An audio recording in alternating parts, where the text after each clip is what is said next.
13 millions de kilomètres carrés d'eau territoriale sous juridiction africaine et un plateau continental s'étendant sur environ 6,5 millions de kilomètres carrés.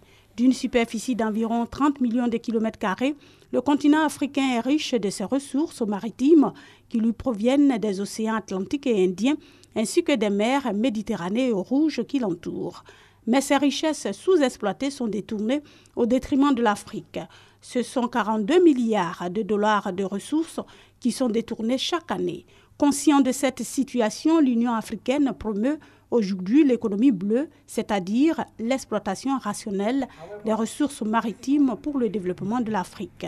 Cette rencontre panafricaine d'échange d'expériences sur la gestion de la mer et de ses ressources, qui se tient à Abidjan durant 3 jours, vise à aider à l'élaboration des politiques et outils de développement de l'économie bleue. Il n'y a pas de développement sans politique claire, mais il faut aussi des instruments juridiques appropriés pour accompagner ces politiques. Il faut des codes de la marine marchande. Donc nous sommes là pour accompagner les États dans la manière de se doter des politiques maritimes, mais aussi dans la manière de se doter des instruments qui vont permettre la mise en œuvre, la mise en musique de ces politiques maritimes. La Côte d'Ivoire, qui souscrit à cette donne, se dit prête à relever le défi. La gouvernance d'un tel potentiel est un défi majeur pour le continent.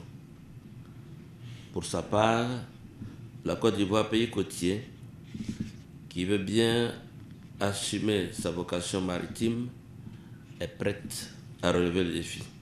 Cette rencontre sur la gouvernance des ressources et des activités maritimes pour le développement durable, animée par des experts en la matière, est organisée par la division du renforcement des capacités CDD de la Commission économique pour l'Afrique, CEA, du système des Nations Unies.